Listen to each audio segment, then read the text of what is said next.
Mari, jemaat yang dikasihi Tuhan, kita akan bersama-sama memperkatakan apa yang dimaksud dengan Pentakosta ketiga dan Mazmur 91.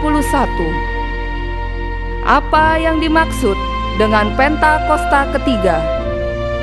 1. Pentakosta ketiga adalah pencurahan Roh Kudus yang dahsyat di zaman ini, melebihi yang terjadi di Azusa Street.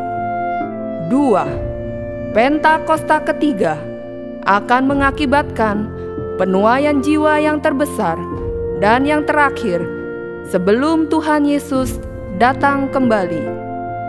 3. Pentakosta ketiga akan membangkitkan generasi Yeremia, yaitu anak-anak muda yang dipenuhi Roh Kudus, cinta mati-matian kepada Tuhan Yesus, tidak kompromi terhadap dosa, dan akan bergerak untuk memenangkan jiwa. 4. Pentakosta ketiga lahir di Indonesia dan bergerak ke bangsa-bangsa. Gerakan ini dari timur ke barat dan akan kembali ke Yerusalem. 5. Pentakosta ketiga akan memberikan kuasa untuk menyelesaikan amanat agung, dan setelah itu Tuhan Yesus akan datang kembali. Dan mari bersama kita sepakat dan percaya mendeklarasikan firman Tuhan yang tertulis dalam Mazmur 91. Dalam lindungan Allah, orang yang duduk dalam lindungan yang maha tinggi dan bermalam dalam naungan yang maha kuasa akan berkata kepada Tuhan, tempat perlindunganku dan kubu pertahananku, Allahku yang kupercayai. Sungguh, Dialah yang akan melepaskan engkau dari jerat penangkap burung, dari penyakit sampar yang busuk. Dengan kepaknya Ia akan menudungi engkau, di bawah sayapnya engkau akan berlindung. Kesetiaannya ialah perisai dan pagar tembok. Engkau tak usah takut terhadap kedahsyatan malam, terhadap panah yang terbang di waktu siang, terhadap penyakit sampar yang berjalan di dalam gelap, terhadap penyakit menular yang mengamuk di waktu petang. Walau 1.000 orang rebah di sisimu dan 10.000 di sebelah kananmu, tetapi itu tidak akan menimpamu. Engkau hanya menontonnya dengan matamu sendiri dan melihat pembalasan terhadap orang-orang fasik. Sebab Tuhan ialah tempat perlindunganmu, yang maha tinggi telah kau buat tempat perteduhanmu. Malapetaka tidak akan menimpa kamu, dan tulah tidak akan mendekat kepada kemahmu. Sebab malaikat-malaikatnya akan diperintahkannya kepadamu untuk menjaga engkau di segala jalanmu.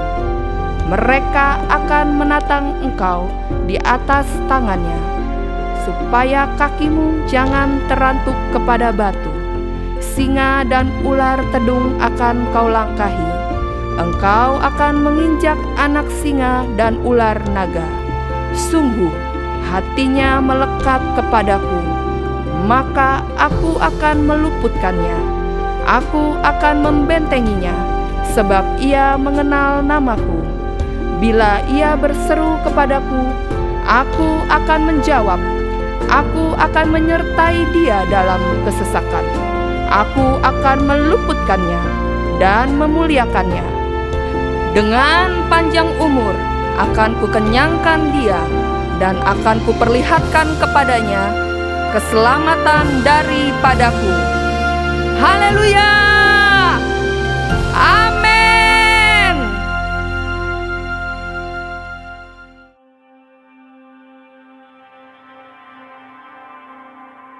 Solitude and silence are not empty spaces. In Scripture, they are meeting places. Before God speaks, He often invites us to step away. Moses leaves the noise of Egypt and finds a burning bush. Elijah escapes the storm and hears a whisper. Jesus withdraws from the crowds and prays alone. Silence is where distraction loses its power. It's where fear settles down, where we stop performing and start listening. In the quiet, God doesn't compete for attention. He waits for it. Solitude reveals what the noise hides: our doubts, our desires, our need for grace. And in that honest space, God meets us with truth, not condemnation. We discover that being alone with God is never really being alone, because in the stillness, He restores our strength, reorders our hearts, and reminds us who we are. So, when the world grows loud, step into the quiet, not to escape life, but to hear the one who gives it.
Shalom Bapak Ibu Saudara. Shalom. Bolehkah lambai tanganmu yang siap beribadah? Puji nama Tuhan. Kasih tepuk tangan yang meriah buat Tuhan kita. Saya mengundang kita semua untuk bangkit berdiri. Bersama-sama kita mau mendaikan doa syafaat di hadapan Tuhan. Tuhan, terima kasih buat penyertaan-Mu yang sempurna atas setiap kami. Satu minggu kami boleh lewati, kami percaya itu semua karena berkat-Mu, karena kasih sayang-Mu yang Kau nyatakan di dalam kehidupan kami. Dan saat ini Tuhan, kami mau membawa korban syukur kami yang keluar dari hati kami yang mengasihi Engkau. Biar lawatan Tuhan, hadirat Tuhan memenuhi setiap kami. Atmosfer surga, kemuliaan Tuhan dinyatakan, dan kami perkatakan datanglah kerajaan-Mu Tuhan di ibadah kami seperti di surga. Terima kasih ya Tuhan. Saat ini kami berdoa untuk bangsa kami, biar ada pemulihan dan keselamatan terjadi atas bangsa kami.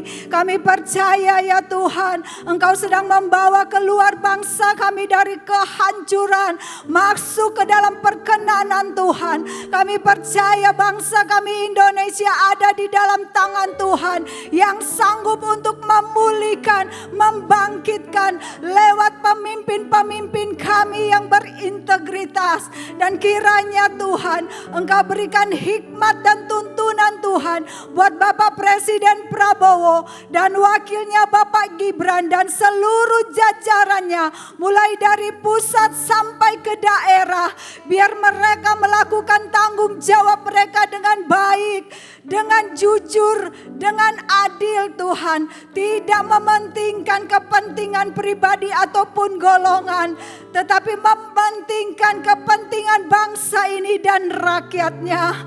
Dan biarlah Tuhan, Engkau memulihkan perekonomian di bangsa kami. Biar ada pertumbuhan pertumbuhan sehingga Indonesia menjadi bangsa yang makmur dan sejahtera. Kami mengucap syukur Tuhan dan berterima kasih untuk pemimpin-pemimpin rohani kami yang Engkau berikan kepada setiap kami. Engkau memberkati Bapak Gembala sidang kami Pak Niko dan Gembala CK7 Dr. Yanto yang kami kasihi.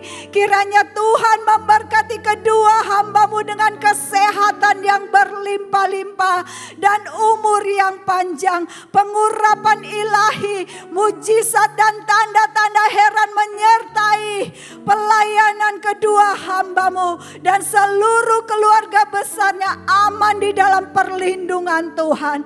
Kami berdoa Tuhan untuk generasi Yeremia yang ada saat ini.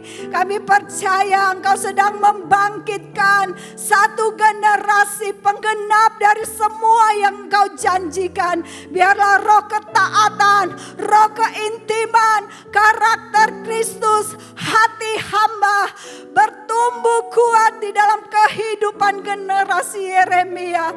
Biarlah Tuhan dimanapun mereka pergi dan berada membawa terang Kristus, menjadi saksi di tengah-tengah dunia ini.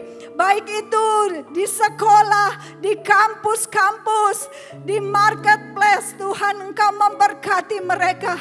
Biar mereka menjadi garam dan terang-Mu Tuhan. Untuk menjadi saksi-Mu Tuhan. Untuk menjangkau jiwa-jiwa Tuhan di tahun amanat agung ini. Pakai mereka Tuhan di segala aspek kehidupan mereka. Apa yang mereka kerjakan Tuhan buat berhasil dan beruntung.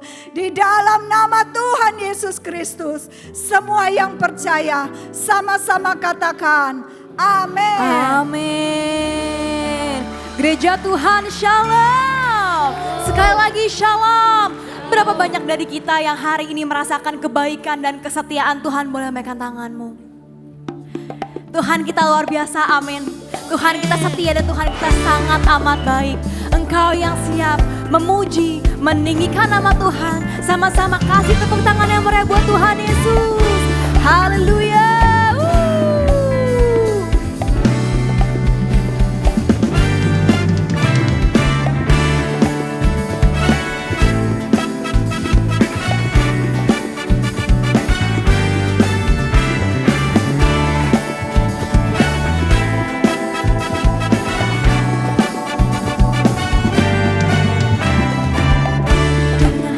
Bersyukur masuki hadirat-Mu, membawa pujian bagi-Mu Yesus.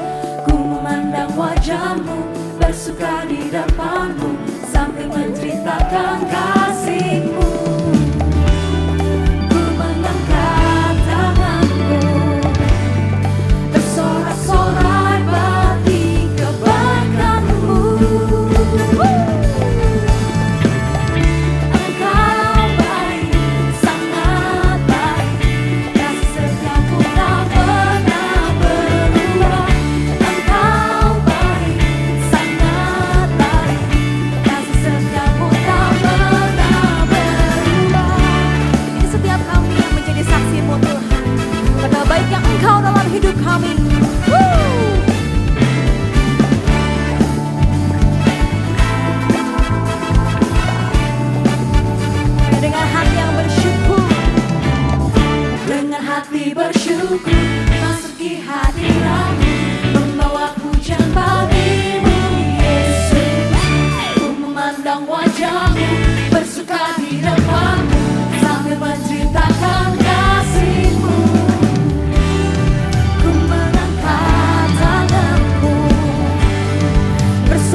Engkau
orang yang merasakan kebaikan Tuhan, yang merasakan ada Tuhan bersama dengan hidupmu, sekali lagi berikan tepuk tanganmu. Sorak-sorai yang dahsyat bagi Tuhan kita. Ayo tepuk tangan semua, come on. Hey. Sebab Engkau baik dalam setiap hidup kami Tuhan. Kami bersyukur Tuhan Yesus. Come on. Lord, you are good and your mercy endures forever. Lord, you are good and your mercy endures forever. Come on, say Lord, you are good. Say. Lord, you are good and your mercy endures forever. Lord, you are good and your mercy endures forever. Come on, say people from every nation. Say. People from every nation and tongue, from generation. Are you ready? Say. We worship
Lihat kanan kirimu buat kita semua. Sekali berikan tepuk tangan sorak-sorai bagi Tuhan yang dahsyat saudara. Puji Tuhan, silakan duduk kembali saudara. Sebab kami percaya kuasa-Mu sempurna dalam setiap kehidupan kami Tuhan. Di saat kami lemah, di situ kuasa-Mu nyata dalam setiap kehidupan kami Tuhan. Ucap syukur untuk setiap berkat-Mu dalam setiap kehidupan kami Tuhan. Ini setiap kami Tuhan, kami katakan pada Engkau Tuhan. Dia berkati dan lindungi, menerangi dirimu.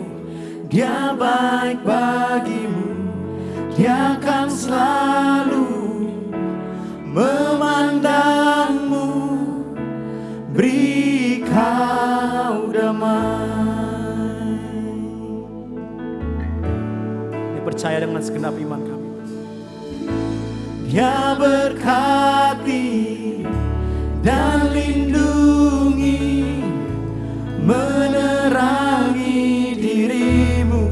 Dia baik bagimu, Dia akan selalu memandangmu, beri kau damai.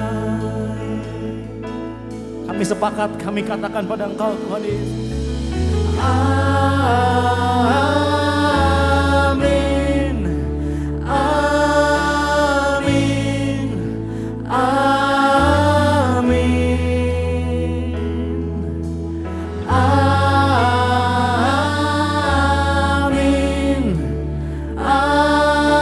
amin, amin. Dia berkati dan lindungi, menerangi dirimu. Dia baik bagimu, Dia akan selalu memandangmu, beri kau. Mari kau yang sepakat, mari bersama-sama angkat tanganmu, katakan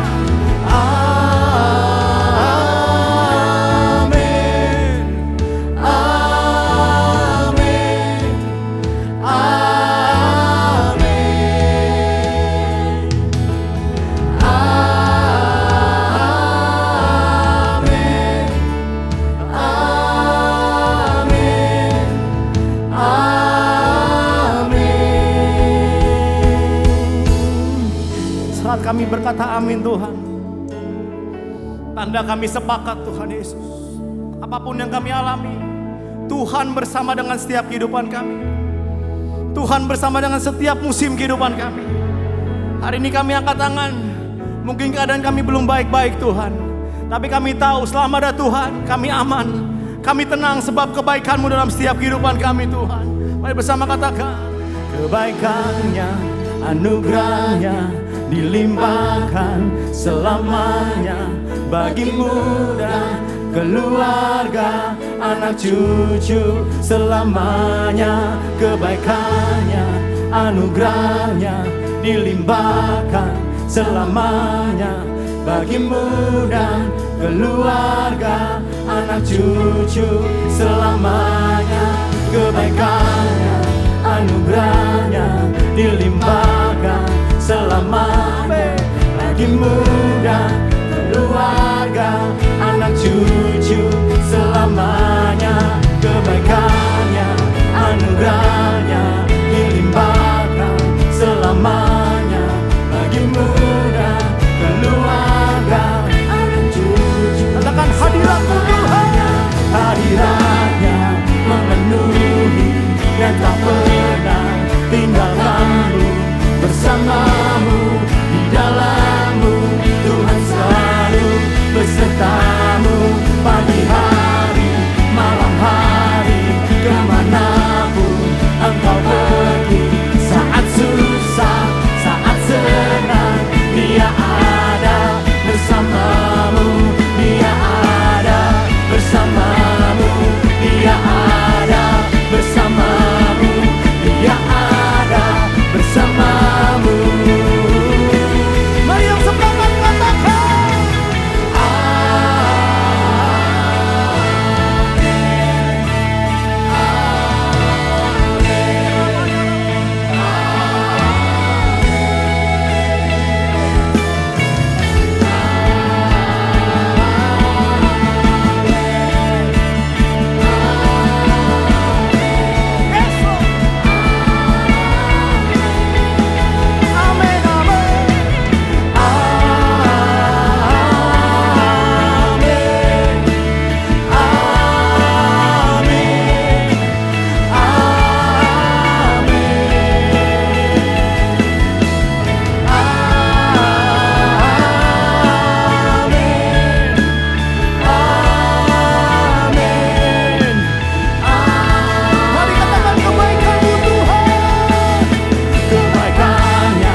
selamanya bagimu dan keluarga anak cucu selamanya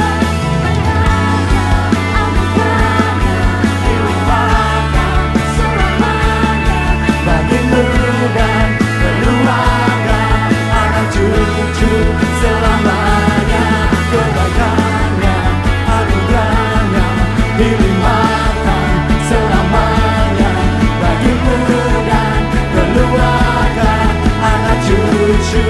Katakan hadiratnya Tuhan, hadiratnya memenuhi dan tak pernah tinggalkanmu, bersamamu di dalammu Tuhan selalu besertamu pagi hari malam hari kemanapun engkau pergi saat susah saat senang Dia ada bersamamu Dia ada bersamamu Dia ada bersamamu Dia ada bersamamu.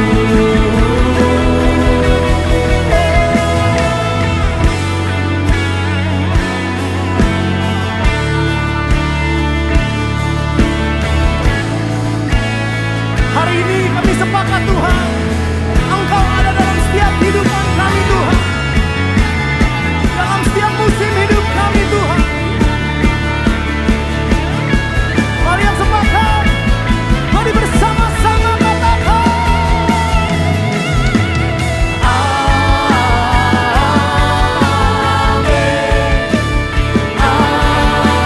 Amin,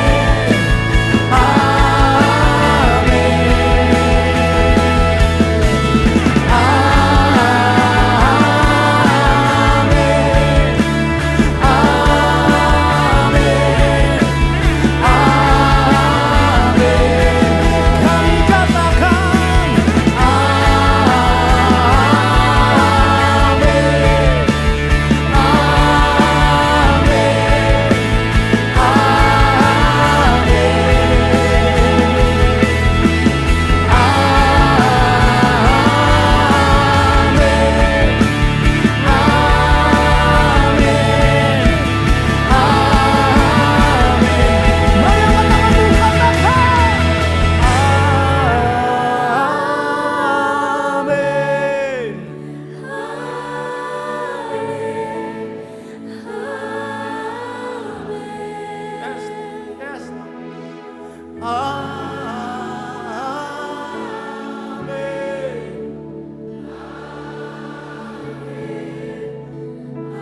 kalau engkau sepakat pada Tuhan, mari katakan amin bersama-sama. Katakan saudara. Amin.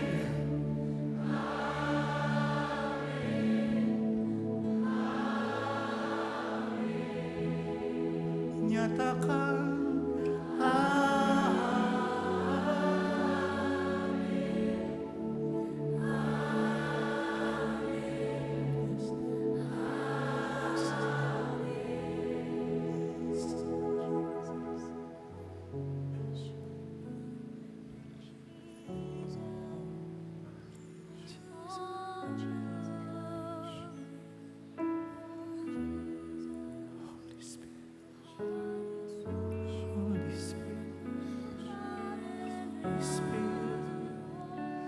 Holy Spirit, Holy Spirit, Holy Spirit.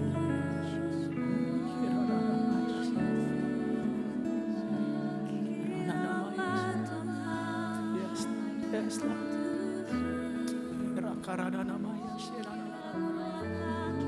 Kami buka hati kami. Kami buka hati kami di tempat. Kami terima Tuhan. Yes. Kami terima kuasa-Mu tempat ini Tuhan. Shiradadamaya, shiradadamamamaya, shiradadadamamamamamama. Koradadamaya, shiradadadamamamamama. Shiradadadamamamamama, shiradadadamamamamamama. Oh, rakaradadamaya, shiradadadamamamamamama.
seirama dengan hatimu, kami katakan amin, amin.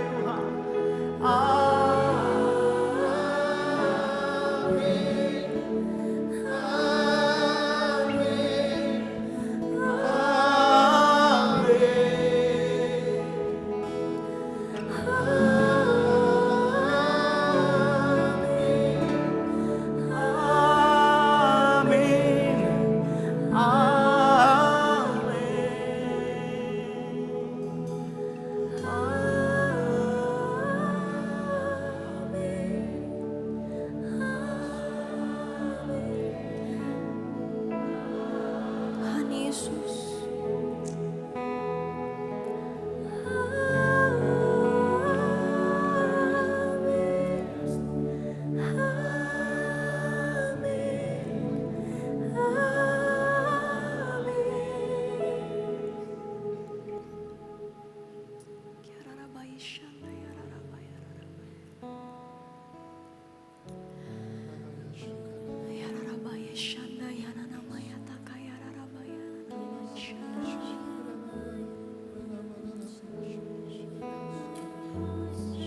Setiap kami Tuhan Yesus,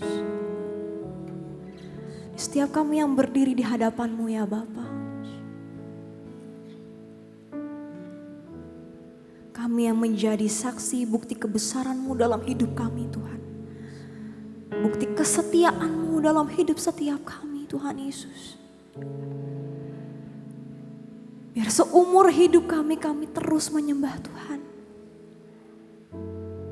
Kami mau terus tinggikan Tuhan. Biar selama-lamanya Tuhan, Engkau selalu menjadi yang segala-galanya bagi hidup kami.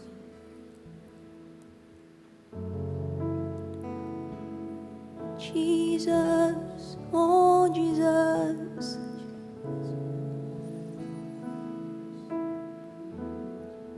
Ku tinggikan Engkau Tuhan, melebihi segalanya, lebih dalam ku menyembah, dalam roh dan kebenaran ku tinggikan Engkau Tuhan, melebihi segalanya, lebih dalam ku menyembah, dalam roh dan kebenaran ku tinggikan Engkau Tuhan, melebihi segala.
Shalom Bapak Ibu Tuhan Yesus, puji syukur kepada Tuhan atas pemeliharaannya. Tidak terasa kita sudah mau mengakhiri bulan Februari.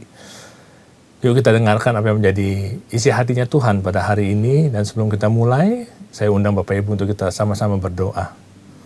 Terima kasih Tuhan Yesus untuk pemeliharaanmu. Terima kasih untuk tahun 2026, bulan pertama dan bulan kedua yang kami hampir selesaikan. Terima kasih untuk penyertaan Tuhan, pimpinan Tuhan, dimanapun kami berada. Dan kami percaya bahwa di tahun ini, di bulan-bulan berikutnya, Tuhan akan terus iringi kami. Dan kami akan melihat kemenangan demi kemenangan Tuhan percayakan dalam kehidupan kami. Dan saat ini kami ingin mendengarkan apa yang menjadi isi hatinya Tuhan. Urapi bibir mulut hamba-Mu ini Tuhan, agar setiap pesan yang disampaikan bisa menjadi berkat yang menguatkan bagi setiap jemaat-jemaat-Mu. Dan Kau berikan juga hati yang subur bagi jemaat-jemaat-Mu yang siap ditaburi, agar setiap benih yang ditabur itu akan bertumbuh dan berbuah. Ambil alih setiap persiapan yang ada hanya sesuai dengan kehendak Tuhan yang disampaikan. Terima kasih Tuhan Yesus, kami mau duduk diam mendengarkan apa yang menjadi pesan Tuhan pada hari ini. Di dalam nama Tuhan Yesus Kristus kami berdoa. Amin. Wow, luar biasa ya Bapak Ibu ya. Saat ini kita sudah mau selesaikan bulan Februari loh. Jalan cukup cepat, kayaknya baru kemarin ya kita pergantian tahun. Tapi ya ada yang penuh sukacita kalau kami ketemu dengan jemaat-jemaat luar biasa mengalami Tuhan di awal tahun, mengalami berkat di awal tahun. Tapi tidak sedikit juga yang datang masih di dalam pergumulan dan perlu dukungan doa dan yang lain sebagainya Bapak Ibu. Tapi kita percaya pada saat kita berjalan bersama Tuhan itu tidak ada yang mustahil. Ya, Tuhan pasti pimpin, Tuhan pasti berikan yang terbaik dalam hidup kita. Itu sebabnya pada hari ini saya ingin bagikan pesan Tuhan bicara mengenai mengalami terobosan dalam hidup kita. Breaking through Bapak Ibu. Ini adalah satu renungan yang saya dapatkan juga pada saat beberapa minggu yang lalu sebenarnya. Ya, belum terlalu lama, beberapa minggu yang lalu. Kami dengan teman-teman sepelayanan kami masuk dalam doa terobosan. Dan saat itu saya berdoa juga kepada Tuhan. Tuhan, apa yang menjadi pesan Tuhan? Bagaimana kami bisa mengalami terobosan di dalam hidup kami, terkhususnya di tahun 2026 ini.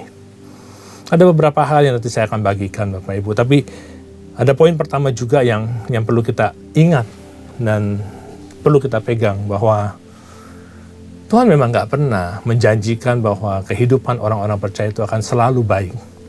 Pasti ada ups, ada down, pasti ada naik, ada turun ya, ada gelombang yang kita harus lalui Bapak Ibu. Tapi satu hal yang pasti, Tuhan berjanji bahwa setiap kita akan mengalami terobosan. Tuhan berjanji bahwa walaupun jalan rasanya tertutup, tapi bersama Tuhan, Tuhan akan bukakan jalan-jalan yang baru. Kita akan melihat perkara-perkara yang Tuhan percayakan kepada kita. Firman Tuhan Bapak Ibu di Yesaya 43 ayat 19, Tuhan berkata begini, lihat, aku hendak membuat sesuatu yang baru, yang sekarang sudah tumbuh. Belumkah kamu mengetahuinya? Ya, aku hendak buat jalan di gurun. Aku hendak buat sungai-sungai di padang belantara. Tuhan sedang siapkan sesuatu yang baru. Yang kita mungkin belum bisa lihat. Yang kita mungkin saat ini belum bisa pikirkan. Tapi Tuhan sedang bekerja bagi kita semua Bapak Ibu. Dan Tuhan akan buat jalan di tempat-tempat yang mungkin pada saat itu tidak terlihat ada jalan. Mungkin hari ini kita melihat kok jalan ini tertutup, tapi Tuhan sedang sediakan jalan yang lain. Yang puji syukur kepada Tuhan pastinya akan lebih baik daripada apa yang kita rencanakan, apa yang kita inginkan. Tuhan selalu siapkan yang terbaik. Amin Bapak Ibu. Itu sebabnya di tahun 2026 ini kita harus tetap semangat. Kita harus tetap yakin dan percaya bahwa Tuhan gak tinggal diam Bapak Ibu. Tapi memang ada beberapa poin yang Tuhan ingin kita lakukan ya. Tuhan ingatkan juga Bapak Ibu bahwa pada saat kita masuk di dalam pergumulan ya, karena pada saat saya juga bicara dengan beberapa teman, dengan beberapa jemaat juga, dan dari mereka juga mulai menceritakan apa yang sedang mereka alami. Hal yang terpenting untuk kita lakukan adalah don't be discouraged ya, jangan kita putus asa. Yuk kita mulai lagi, kita restart. Bukan reset ya, kalau kita reset bicara adalah kita harus kembali ke titik nol. Tapi kita restart, kita ya mulai dari apa yang sudah kita selesaikan kemarin, kita mulai. Tahun 2025 mungkin bukan tahun yang terbaik buat kita. Tapi kita percaya 2026 pasti akan lebih baik. Amin. Ada orang yang mengakhiri 2025 dengan kelimpahan. Ada orang yang mengakhiri 2025 dengan keadaan ya baik-baik saja. Ada mungkin yang mengakhiri 2025 dalam kekurangan. Tapi percaya, jangan kita discourage, jangan kita putus asa. Yuk kita tetap restart, masuk di 2026, mulai lagi bersama dengan Tuhan. Karena waktu Tuhan tetap adalah yang terbaik. Firman Tuhan Bapak Ibu di Yesaya 41 ayat 13 berkata begini, sebab aku ini Tuhan Allahmu itu akan pegang tangan kananmu. Dia akan pegang tangan kanan kita Bapak Ibu. Dan berkata jangan takut, aku loh yang akan menolong engkau. Kalau Tuhan di pihak kita, siapa yang dapat melawan kita Bapak Ibu?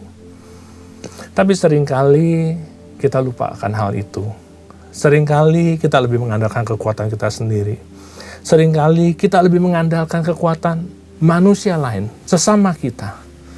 Kalau kita sudah kepentok, kalau kita sudah benar-benar putus asa, baru kita datang pada Tuhan. Tapi Tuhan katakan, aku loh yang akan pegang tanganmu. Aku jalan bersama denganku. Kenapa? Karena aku akan menolong engkau. Jangan takut. Masuk 2026 ini jangan takut Bapak Ibu. Pegang tangan Tuhan. Amin. Tuhan berjanji, dia akan menolong kita. Dan itu yang kita butuhkan, Bapak Ibu. Kita harus percaya. Nah, pada saat kita bicara mengenai mengalami terobosan, ada 3 hal Bapak Ibu yang Tuhan ingatkan kepada saya saat itu. Bagaimana kita mengalami terobosan? Hal pertama yang Tuhan ingatkan adalah, yuk, kita harus stay grateful. Kita harus belajar untuk terus mengucap syukur. 2025 bisa jadi tahun yang tidak baik bagi kita. Tapi jangan kita bawa penyesalan masuk ke 2026. Kita mulai 2026 dengan keyakinan penuh, dengan memegang tangan Tuhan. Dan kita percaya bahwa Tuhan akan tolong kita. Amin. Tetap mengucap syukur. Firman Tuhan di 1 Tesalonika 5 ayat 18 berkata apa? Mengucap syukurlah dalam segala hal. Dalam segala hal. Itu bicara mengenai apa? Keadaan baik, keadaan buruk, tetap mengucap syukur. Itu sebabnya Bapak Ibu yang Tuhan Yesus, saya bersama dengan istri pada saat kami masuk di dalam pergumulan, satu hal pertama yang selalu kami usahakan adalah kami belajar mengucap syukur. Kami percaya Bapak Ibu pada saat kami mengucap syukur, sesungguhnya kami mendeklarasikan kepada Tuhan bahwa kami masih ada di dalam rancangannya Tuhan. Tuhan masih berperkara. Kalau hari ini Tuhan izinkan sesuatu terjadi, tapi kami percaya ini adalah satu proses yang Tuhan izinkan kami lewati. Dan Tuhan punya rancangan yang lebih baik, yang jauh daripada apa yang kami bisa pikirkan. Jauh lebih baik. Tidak pernah timbul di dalam hati kami ataupun pikiran kami, tapi itu yang Tuhan sudah sediakan. Ada suatu quote Bapak Ibu, dikatakan ini, gratitude, ya, ucapan syukur, is the most fruitful way of deepening your consciousness that you are a divine choice. Bahwa pada saat kita mengucap syukur, sesungguhnya itu adalah bagian terdalam yang sebenarnya menyadarkan kita bahwa kita ini adalah pilihannya ilahi. Amin. Kita ini adalah bagian dari rancangannya Tuhan. Jadi dalam segala hal Bapak Ibu, don't be discouraged, tetap kita mengucap syukur. Itu sebabnya Bapak Ibu pada saat Daud sedang dikejar-kejar oleh Saul dan bahkan dia harus bersembunyi karena dia mau dibunuh Bapak Ibu. Dia harus bersembunyi di dalam goa. Dia tidak bersungut-sungut. Dia tidak mengatakan kepada Tuhan, Tuhan engkau sudah tabiskan aku. Engkau urapi aku untuk menjadi raja. Tapi kenapa hari-hari ini justru aku dikejar oleh Saul? Kenapa hari-hari ini justru aku mau dibunuh? Di mana Tuhan? Itu bukan yang dilakukan oleh Daud Bapak Ibu. Justru pada saat dia sedang dikejar-kejar oleh Saul dan dia harus bersembunyi dalam goa. Yuk kita baca ayatnya di Mazmur 57 ayat 9 sampai dengan 10. Yang Daud katakan adalah, bangunlah hai jiwaku. Bangun hai gambus dan kecapi. Aku mau membangunkan fajar. Aku mau bersyukur kepada Tuhan. Wow. Luar biasa bukan? Justru pada saat dia di dalam keadaan yang sangat terhimpit, pada saat dia harus berlari, dia harus menghindar dari orang-orang yang mau membunuh dia. Pada saat dia di dalam kondisi yang serba sulit. Tapi di saat itu dia katakan, bangun jiwaku, bangun. Aku mau mengucap syukur kepada Tuhan. Amin. hal yang Tuhan ingatkan kepada kita semua Bapak Ibu pada hari ini. Masuk 2026, apapun yang kita alami di 2025 atau bahkan di awal 2026 kemarin, Januari kemarin, apapun itu, tetap kita belajar mengucap syukur. Tuhan punya rancangan. Saat kita mengucap syukur kepada Tuhan, kita hanya bilang sama Tuhan, Tuhan, aku percaya rancangan-Mu yang terbaik. Aku percaya Engkau tidak akan meninggalkan aku. Seorang anak Bapak Ibu, seorang anak yang digendong oleh ayahnya, walaupun dia digendong di dalam kegelapan sekalipun, dia nggak takut. Dia nggak takut. Dia nggak takut bukan karena dia tahu jalannya yang kemana yang dia harus pilih untuk keluar dari kegelapan itu. No. Dia nggak takut karena dia yakin dan percaya Bapaknya pasti akan menjagai dia. Bapaknya pasti akan memastikan ia selamat. Amin. Sama. Kita dengan Bapak juga seperti itu. Pada saat kita masuk di dalam pergumulan sekalipun, kita harus yakin Tuhan punya rancangan yang jauh lebih baik. 2026 ini akan menjadi tahun yang luar biasa bagi Bapak Ibu dan saya. Bapak Ibu yang Tuhan Yesus, seorang nabi, Habakuk ya, tidak banyak tulisannya, hanya 3 pasal. Dia hanya mengatakan di pasal 1 dan di pasal 2, dia hanya berkata, dia berseru kepada Tuhan. Pada awalnya Bapak Ibu, dia berseru kepada Tuhan, kenapa kok Engkau sepertinya nggak adil? Kenapa sih Engkau izinkan orang-orang pilihan-Mu ini menderita? Bahkan dia juga berseru kepada Tuhan, Tuhan kenapa Engkau pakai bangsa yang lebih parah, yang lebih jahat daripada bangsa-Mu untuk menghukum bangsa-Mu? Kenapa Engkau pakai Babel untuk menghukum orang-orang Israel? Tapi Tuhan ingatkan kepada Habakuk bahwa rancangan Tuhan itu yang terbaik. Timingnya Tuhan itu yang terbaik. Bahwa setiap orang percaya itu pasti diselamatkan. Setiap orang yang bertindak di luar kehendak Tuhan tetap pasti akan mendapat hukuman. Dan dia merasa, oh Tuhan itu sungguh-sungguh adil. Itu sebabnya Habakuk 3, dia katakan begini, sekalipun pohon ara tidak berbunga, pohon anggur tidak berbuah, ladang pun tidak membuahkan hasil apa-apa, tapi aku akan tetap bersorak-sorai di dalam Tuhan. Kenapa dia bisa begitu Bapak Ibu? Karena dia sudah mulai punya perspektifnya Tuhan. Dia sudah bisa melihat dari kacamatanya Tuhan. Dia sudah bisa melihat, sudah bisa mengerti apa yang Tuhan maksud. Setiap proses di dalam hidup kita ada maksudnya Tuhan. Tidak ada yang kebetulan Bapak Ibu. Itu sebabnya pada saat kita masuk dalam pergumulan, kita introspeksi. Tuhan, apa yang Tuhan mau kita lakukan? Apa yang Tuhan mau saya lakukan? Apa yang mau Tuhan saya rubah? Dan biarlah melalui proses itu kita dibuat menjadi lebih baik dan lebih baik lagi. Amin. Dan Roma 8 ayat 28 berkata begini, bahwa Allah turut bekerja dalam segala hal untuk mendatangkan kebaikan. Amin. Apapun keadaan kita, bagaimanapun kesulitan yang kita hadapi saat ini, kita percaya Allah masih tetap bekerja dan Dia akan mendatangkan kebaikan bagi setiap kita. Cuma kadang perspektif kita belum bisa melihat dari sudut pandangnya Tuhan. Sama seperti Habakuk tadi, dia belum melihat. Itu sebabnya dia komplain sama Tuhan. Dia bukan komplain mengenai dirinya, dia komplain mengenai hukuman-hukuman yang Tuhan izinkan. Tapi akhirnya dia percaya bahwa rancangan Tuhan yang terbaik. Sehingga dia katakan apa? Walau tidak berbuah, walau tidak berbunga, tetap aku akan bersorak-sorai di dalam Tuhan. Itu yang pertama Bapak Ibu. Ya, kita mengakhiri 2026 ini, kita jalani 2026 ini, belajar untuk mengucap syukur dalam segala hal. Yang kedua yang Tuhan ingatkan untuk mengalami terobosan adalah bicara mengenai stewardship. Mengingatkan kepada kita siapa status kita sesungguhnya. Tuhan ingatkan bahwa kita ini adalah pengelola. Segala hal yang kita miliki saat ini, itu adalah miliknya Tuhan. Kita hanya dipakai Tuhan untuk mengelola. Firman Tuhan berkata apa di Roma 11 ayat 36, bahwa segala sesuatu itu dari Dia, oleh Dia, dan kepada Dia. Bagi Dialah kemuliaan sampai selama-lamanya. Bapak Ibu Tuhan Yesus, kita mau bicara keluarga kita. Kita mau bicara anak-anak kita. Kita mau bicara usaha dan bisnis kita.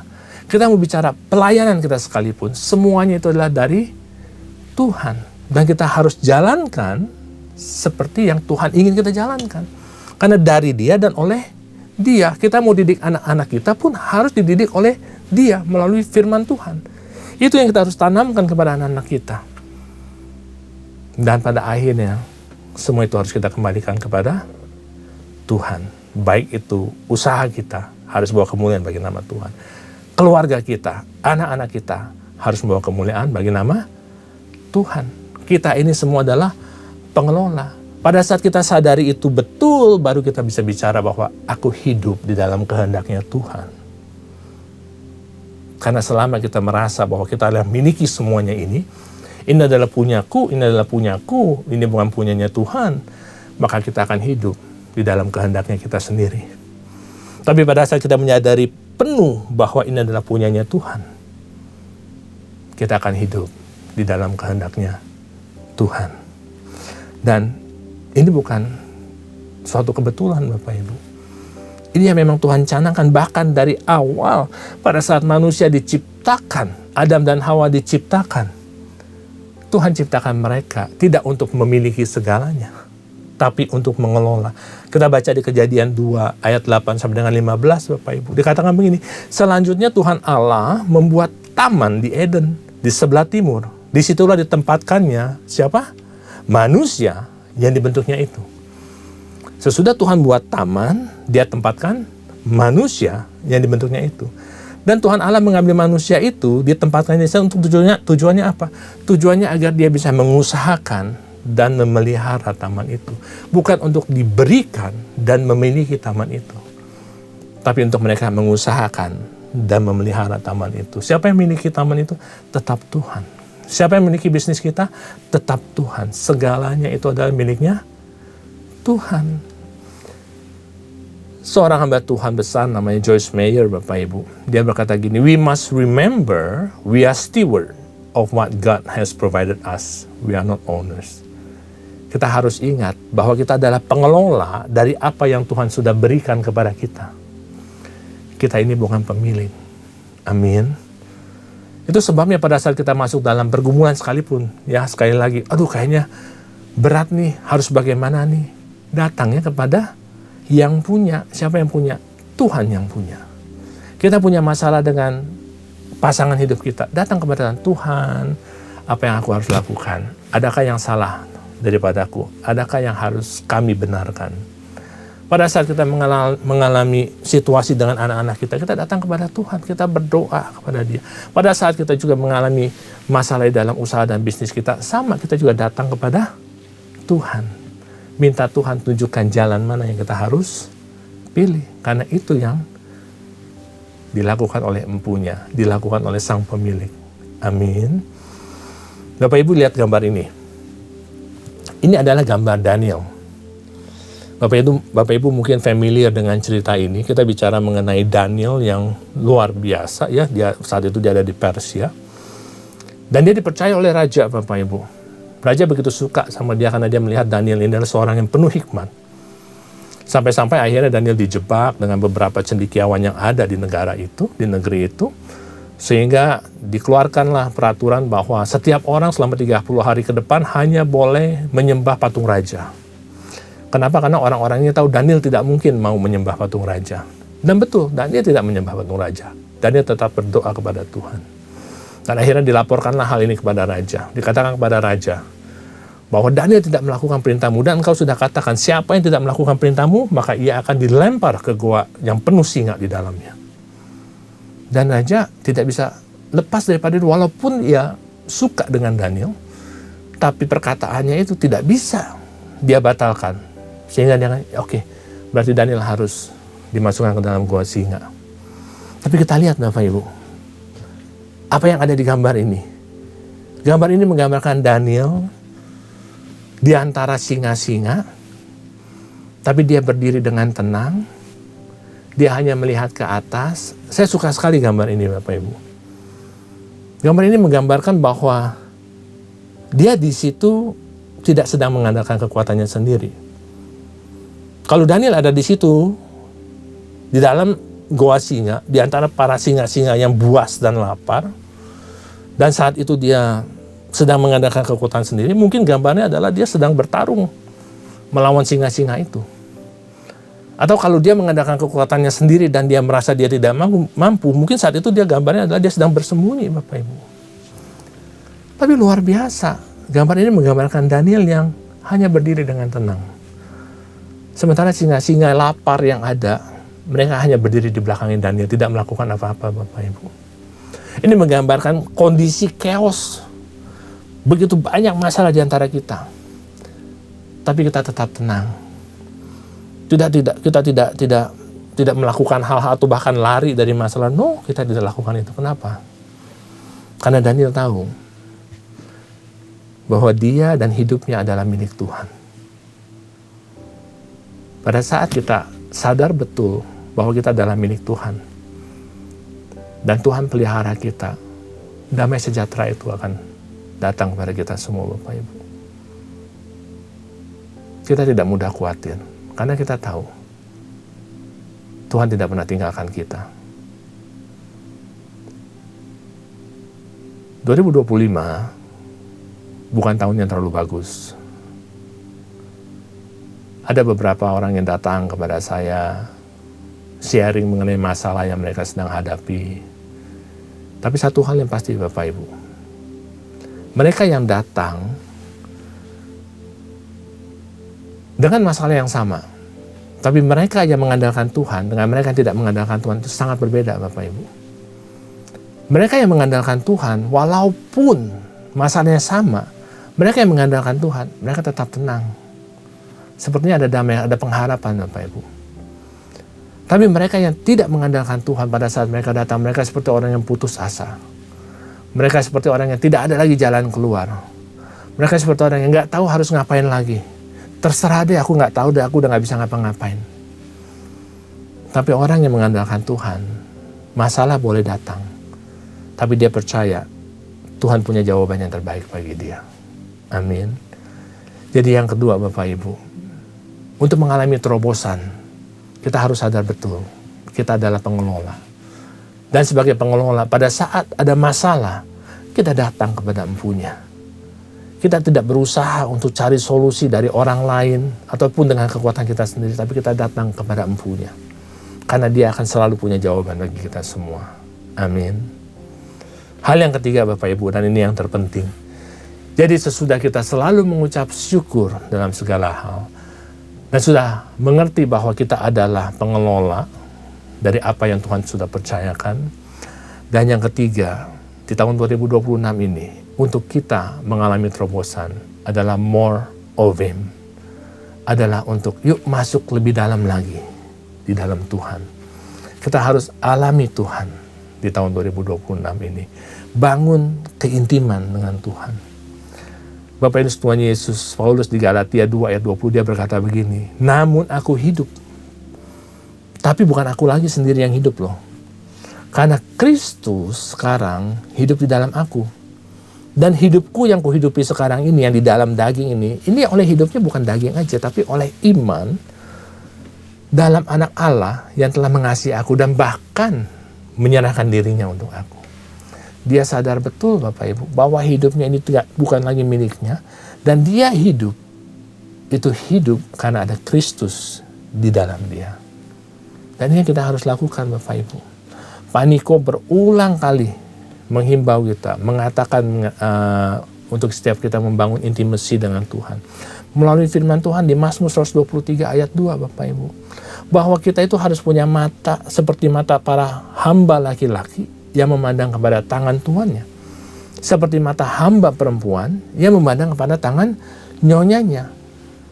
Mata kita tuh harus terus memandang Tuhan sampai Ia mengasihi kita. Kenapa? Karena yang tertulis di Mazmur 32 ayat 8 bahwa Tuhan sebenarnya hendak mengajar dan menunjukkan kepada kita jalan mana yang harus kita tempuh. Tuhan ingin memberikan nasihat. Mata Tuhan selalu tertuju kepada kita. Alami Tuhan. Karena pada saat kita alami Tuhan, hidup kita akan berubah. Pada saat kita alami Tuhan, perspektif kita pun akan berubah. Kita akan mengerti kenapa hal ini Tuhan izinkan. Kita akan dengan mudah tetap mengucap syukur. Kita akan dengan mudah mengerti bahwa kita adalah pengelola. Kita akan mengerti bahwa yang empunya dari segalanya adalah Tuhan. Bapak Ibu Tuhan Yesus, kita lihat bagaimana Paulus yang dulu namanya adalah Saulus. Dia adalah orang yang mengejar-ngejar pengikut Kristus, Bapak Ibu. Bahkan dia yang membunuh pengikut Kristus. Tapi pada saat dia bertatap muka dengan Tuhan Yesus, pada saat dia harus dibutakan saat itu dalam perjalanannya dia mengalami perubahan, Bapak Ibu. Perspektifnya tidak sama lagi. Ataupun Zakheus pun demikian. Dia adalah orang pemungut cukai yang tidak disukai oleh banyak orang, Bapak Ibu. Tapi hari itu pada saat Tuhan Yesus datang ke desanya dan dia mau lihat Tuhan Yesus, lalu Tuhan Yesus melihat Zakheus dan mengatakan, Zakheus, kamu turun, aku mau makan siang di tempatmu. Dan sesudah dia mengalami Tuhan, makan bersama-sama dengan Tuhan, dia katakan, aku kembalikan. Setengah dari yang aku miliki aku bagikan. Mereka yang aku rugikan, aku akan kembalikan 4 kali lipat. Dia menjadi orang yang sangat dermawan. Kenapa? Karena perspektifnya dia berbeda. Dan yakin dan percaya, orang-orang ini pasti mengalami terobosan di dalam Tuhan. Amin. Mau mengalami terobosan di 2026 ini? Itu yang kita harus lakukan. Yang pertama, belajar mengucap syukur. Apapun yang kita hadapi saat ini, tetap mengucap syukur. Yang kedua, sadari betul bahwa kita adalah pengelola dari segala yang Tuhan percaya kepada kita. Baik di bisnis kita, di usaha kita, keluarga kita, bahkan di pelayanan kita sekalipun. Semuanya adalah miliknya Tuhan. Amin. Kalaupun ada masalah, datang kepada ampunnya. Dan yang ketiga, spend more time with Him. Ya, bangun keintiman dengan Tuhan. Alami Tuhan di dalam hidupmu. Amin. Dan kita percaya 2026 akan menjadi tahun yang lebih baik lagi. Tuhan Yesus memberkati Bapak Ibu semuanya.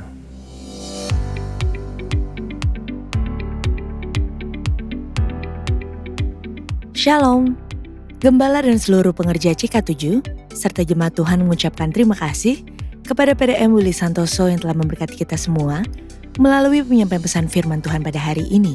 Tuhan Yesus memberkati Bapak dan keluarga berlimpah-limpah. Amin. Berikut kami sampaikan beberapa pengumuman.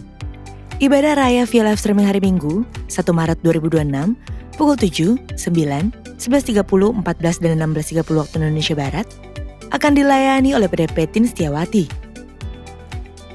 Ibadah Raya hari Minggu, 1 Maret 2026, diadakan di GBPRJ pukul 7, 9, dan 11.30 waktu Indonesia Barat, dilayani oleh Pendeta John Lumoindo.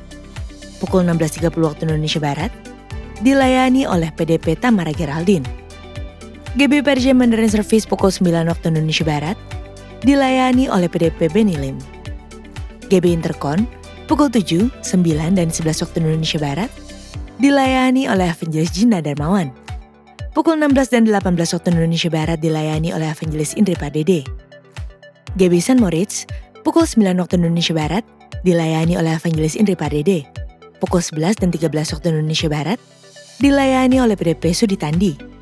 Pukul 15, 17, dan 19 waktu Indonesia Barat, dilayani oleh Evangelis Selviawati. GBPRJ Pluit, pukul 9, 11, dan 16.30 waktu Indonesia Barat, dilayani oleh Pendeta Rora Montanijaya MSC. GBHCR pukul 8 dan 10 waktu Indonesia Barat, dilayani oleh PDP Hartono. GB Am Sutramol, pukul 7 waktu Indonesia Barat, dilayani oleh PDP Benediktus Setiawan. Pukul 9, 11, dan 13 waktu Indonesia Barat, dilayani oleh Pendeta Robertus Purwadi SSPD. Pukul 15 dan 17 waktu Indonesia Barat, dilayani oleh Pendeta John Lumoindong. Ibadah Raya di atas disertai dengan ibadah pemudaan anak. Ibadah yang ulang atau rerun yang dilakukan secara onsite untuk ibadah Mandarin Service dan 2PM yang professional and couple service dapat diikuti melalui YouTube channel GBPRJ CK7. Untuk persembahan umum atau kolekte, perpuluhan jemaat, ucapan syukur, dan lain-lain dapat dilakukan melalui e-banking, mobile banking, ATM, maupun online di website rekening persembahan CK7, BCA Cabang Tamrin, dengan nomor account 206-333-8222 atas nama GBPRJ. Sesuai firman Tuhan dalam Amsal 3 ayat 9 mengatakan, muliakanlah Tuhan dengan hartamu dan dengan hasil pertama dari segala penghasilanmu. Maka lumbung-lumbungmu akan diisi penuh sampai melimpah-limpah, dan bejana pemerahanmu akan meluap dengan air buah anggurnya. Dan sesuai pesan Gembala Sidang, untuk kita menaati firman Tuhan tersebut, maka sebagai gereja yang sepenuhnya mengikuti firman Tuhan, mari kita membawa persembahan buah sulung dengan sukarela, tanpa paksaan, penuh sukacita, dan ucapan syukur. Lakukan dengan beriman saja. Persembahan buah sulung dapat ditransfer ke rekening BCA Cabang Tamrin dengan nomor account 206 371 7878 atas nama GBPRJ. Atau ke rekening persembahan buah sulung sesuai dengan cabang Bapak Ibu beribadah. Jika kita taat melakukannya, maka Tuhan akan membuka tingkap-tingkap langit dan mencurahkan berkat-Nya bagi kita yang taat akan firman-Nya. Amin.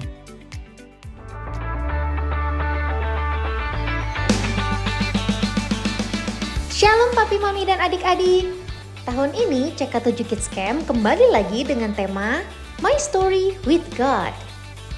Lewat acara ini, adik-adik akan belajar bahwa masing-masing kita memiliki talenta dan cerita yang berbeda-beda. Meskipun berbeda, kita semua diciptakan untuk satu tujuan mulia, karena Tuhanlah yang menulis kehidupan kita.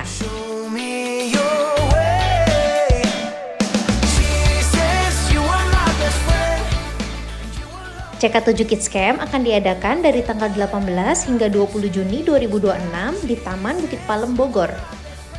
Saat ini, Papa dan Mama dapat mendaftarkan anak-anak dengan biaya early bird sebesar Rp750.000 dari tanggal 1 hingga 29 Maret 2026. Harga early bird khusus untuk adik-adik yang memiliki kartu absen ya. Kuotanya terbatas, jadi jangan sampai kehabisan ya. Karena setelah itu akan dikenakan biaya regular price sebesar Rp850.000. Acara Kids Camp diperuntukkan adik-adik yang duduk di kelas 3 hingga 6 SD. Yuk, jangan sampai kelewatan. See you adik-adik.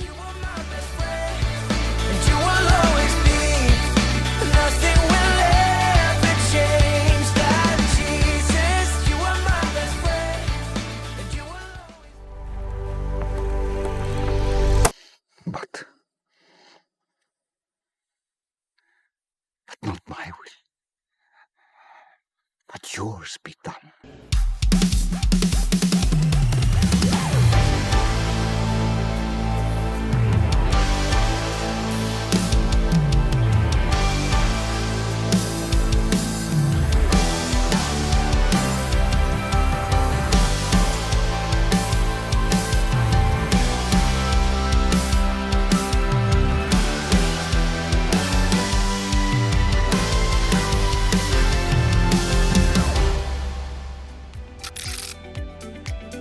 Untuk info lengkap seluruh kegiatan GBPRJ CK7, maka Bapak Ibu dapat follow sosial media GBPRJ baik di Instagram, TikTok, maupun Facebook. Sekian pengumuman pada hari ini. Terima kasih atas perhatian Bapak Ibu sekalian. Tuhan Yesus memberkati. Terimalah berkat yang berlimpah-limpah dari Allah Bapa, kasih karunia di dalam anaknya yang tunggal, Yesus Kristus. Persekutuan yang manis dengan Roh Kudus menyertai kita mulai saat ini sampai Tuhan Yesus datang untuk kedua kalinya, menjemput kita di awan-awan yang permai, bahkan untuk selama-lamanya. Semua yang percaya katakan amin. Shalom semua. Di dalam edisi Voice of Pentecost kali ini, kita akan membahas satu topik yang sangat menarik, yaitu teologi kemakmuran, benar atau salah. Mungkin banyak dari kita yang sering mendengar ada seseorang, suatu gereja atau pelayanan yang katanya menganut teologi kemakmuran. GBI Jalan Gatot Subroto pun tidak luput dari anggapan tersebut. Namun, perlu diketahui bahwa gereja kita sama sekali tidak menganut teologi kemakmuran. Supaya kita tidak terjebak di dalam pengajaran tersebut, mari kita sama-sama mempelajari dan memahami 4 hal mengenai hal kekayaan dari kitab Ulangan pasal 7 sampai 9, yaitu saat Tuhan mengajarkan kepada bangsa Israel selama di padang gurun. Yang pertama, kita tidak mengidentifikasikan diri kita berdasarkan kekayaan kita. Di dalam Ulangan 7 ayat 7 jelas mengajarkan bahwa Tuhanlah sebagai pencipta kita yang menentukan harga diri kita, bahwa kita adalah mulia dan berharga di matanya. Yang kedua, kita tidak mencari kenikmatan kita dari kekayaan. Raja Salomo jatuh karena melupakan kenikmatan bersama Tuhan dan mencari kenikmatan dari kesenangan duniawi yang didapat dari keberhasilannya. Pada dasarnya, Tuhan tidak melarang kita untuk menikmati berkat materi yang sudah Tuhan berikan, asalkan sesuai dengan kebenaran firman dan tuntunan Roh Kudus, serta tidak menempatkan kepuasan kita pada hal-hal yang bersifat materi. Jika tidak, kita akan terhilang dari rencana Tuhan atas hidup kita. Yang ketiga, kita tidak menaruh kekuatan kita pada kekayaan. Karena uang seringkali membuat pemiliknya merasa memiliki kendali dan kekuatan. Uang juga dapat membelokkan rasa keadilan seseorang dan membuat pemiliknya merasa lebih berkuasa dari orang lain. Dan yang keempat, kita tidak mencari tujuan hidup dari kekayaan. Di dalam Matius 6 ayat 24 dan Lukas 16 ayat 13, Yesus menyatakan bahwa kita tidak dapat melayani dua tuan. Dan di dalam Ulangan 8 ayat 18 juga dengan jelas berkata bahwa Tuhanlah yang memberi kekuatan untuk menghasilkan kekayaan dan menggenapi perjanjian Abraham, yaitu berkat bagi Israel, supaya melalui Israel semua kaum juga dapat diberkati. Kita perlu mengerti 4 hal tersebut, supaya kita tidak dapat dengan mudah terbawa oleh pengajaran teologi kemakmuran. Karena teologi kemakmuran adalah suatu penyimpangan dari sebuah pengajaran Alkitab yang benar. Ingat, Tuhan mau kita sebagai anak-anaknya berhasil dan diberkati, namun melalui pengajaran yang benar. Supaya lebih jelas, mari kita sama-sama telaah 3 penyimpangan ajaran utama teologi kemakmuran. Ajaran yang pertama dikatakan bahwa Allah menginginkan semua anak-anaknya berhasil. Kalimat ini sebetulnya tidak salah, namun menjadi salah jika dipahami secara ekstrim. Yaitu, jika kita tidak diberkati atau berhasil, artinya kita bukanlah anak Tuhan. Padahal di dalam Yosua 1 ayat 8 dengan jelas mengajarkan bahwa tolak ukur menilai keberhasilan tidak dapat dinilai secara materi. Sebaliknya, untuk berhasil, kita juga perlu merenungkan, memperkatakan, dan melakukan firman Tuhan di dalam kehidupan kita. Selanjutnya, ajaran teologi kemakmuran yang kedua dikatakan penebusan Yesus di kayu salib adalah penebusan dari kemiskinan, penderitaan, dan sakit penyakit, di mana jika orang tersebut percaya sepenuhnya, maka tidak akan mengalami penderitaan. Tentu hal ini sangat menyimpang, karena teologi kemakmuran berpendapat jika kita mengalami kemiskinan, penderitaan, dan sakit penyakit, artinya kita belum menerima Tuhan di dalam hidup kita. Padahal sebenarnya Tuhan dapat mengizinkan kita mengalami penderitaan untuk membawa kita ke tujuan yang lebih besar, supaya kita dapat lebih lagi berharap pada Tuhan, menjaga hati kita, serta memurnikan motivasi hati kita. Saya percaya Tuhan mengizinkan hal ini terjadi untuk sebuah tujuan yang lebih besar, dan supaya kita dapat lebih lagi mengalami peranan Roh Kudus di dalam hidup kita, yaitu sebagai pembawa hadirat Tuhan, pemberi kuasa dan kekuatan, serta penghibur di tengah penderitaan. Berikutnya, ajaran teologi kemakmuran yang ketiga adalah mengklaim apa saja yang kita inginkan karena semua kekayaan Allah tersedia bagi kita di dalam Kristus. Ini tidak salah, tetapi menjadi menyimpang ketika dikatakan bahwa sebagai anak Tuhan, kita dapat meminta apapun, tidak peduli apa saja yang menjadi keinginan kita. Mereka juga menggunakan 2 ayat Alkitab di dalam Mazmur 37 ayat 4 dan Filipi 4 ayat 19 sebagai dasar pembenaran pandangan pengajaran teologi kemakmuran. Padahal, 2 ayat tersebut bukan berbicara tentang pemenuhan segala keinginan duniawi kita, tetapi pemenuhan keperluan orang yang sudah mendapatkan kepuasan di dalam Tuhan. Dan juga permintaan tersebut harus sesuai dengan kehendak Tuhan. Melihat dari 3 ajaran tersebut, dapat disimpulkan bahwa teologi kemakmuran adalah teologi yang kekanak-kanakan, yang terlalu menekankan hak dan melupakan tanggung jawab. Dan GBI Gatot Subroto jelas tidak setuju dengan penyimpangan pengajaran tersebut.